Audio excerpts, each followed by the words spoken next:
Don't forget to go to ashkicking.com for pound the best home health and beauty fragrance products.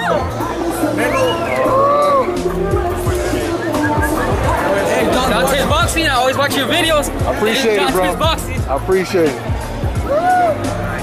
All right, guys. Dante's Boxing. What's going on? All right. I was going to ask you who was going to win, but I don't have to ask now. What's up, y'all? All right, y'all. Hello. All right. Dante's Boxing Nation. My man. Canelo.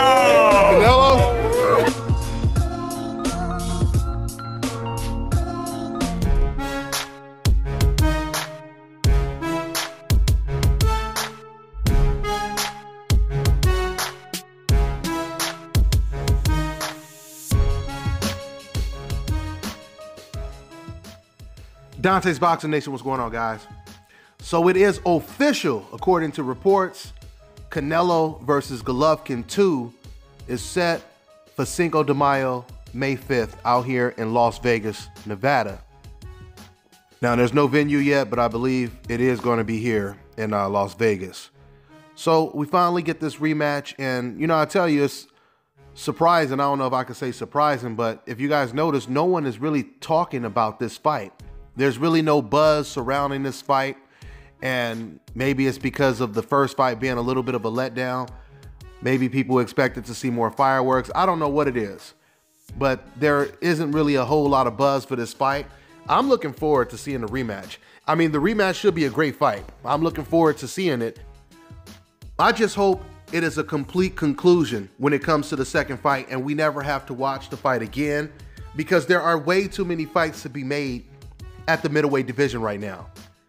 I mean, if we're going to do rematches, everyone wants to see a Golovkin-Danny Jacobs rematch, right? So you have the Danny Jacobs rematch.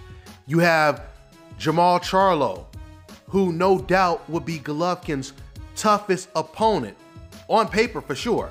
But I mean, if you look at the attributes and everything, the skill set and everything, if you break down the tale of the tape, no doubt about it, Jamal Charlo will be Golovkin's toughest fight. So, you know, I would like to see these fights. Hopefully, Golovkin, he fights these guys before he retires, because when it comes to Canelo, I really don't know what Canelo is going to do if he wins this fight. I mean, there's already speculation that because Canelo's little beef he has with the WBC, he'll use that as an excuse not to fight the #1 contender Jamal Charlo should he beat Golovkin in a rematch. Canelo already said, or Canelo's people already said, they have no interest in facing Billy Joe Saunders. So if they're not going to fight Charlo, they're not going to fight Billy Joe Saunders, I certainly don't believe that they're going to fight Jamal Charlo or Demetrius Andrade is who I meant to say, right? So if you're not going to fight any of those guys, where does Canelo go from here?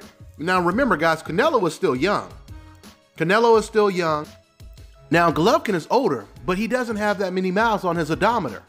So, I mean, it'll be interesting to see what happens in the future after this fight takes place. But when it comes to this fight in particular, I mean, I can see this fight playing out a couple different ways. I can see this fight looking exactly like the first fight, extremely competitive, could go either way again. Or, you know, Golovkin can switch it up. Maybe Golovkin goes to the body more. Maybe Golovkin fights with more confidence. And either that gives him an opportunity to really hurt Canelo, or it could backfire and he could get caught with something and get hurt real bad in a fight. Same thing applies when it comes to Canelo, because I believe when it comes to Canelo, even Canelo's own promoter, Oscar De La Hoya, said it years ago. He said Golovkin cannot fight going backwards. So basically, if you apply pressure and you back him up, you take Golovkin out of his comfort zone. If you guys watch Golovkin versus Willie Monroe, you remember Willie Monroe, a guy who had really no power at all. He actually did better in the fight when he stood right there and went toe-to-toe with Golovkin. It was when he was moving away from Golovkin that Golovkin was actually doing better and was more comfortable. So I believe if Canelo, if he were to come forward in this fight, and he doesn't have to try to back him up the whole night, but just do it in spurts. If he does that, I think he would have a better chance of beating Gennady Golovkin. Let's see what happens Cinco de Mayo. That's all I got for now, guys. I'm on to the next one.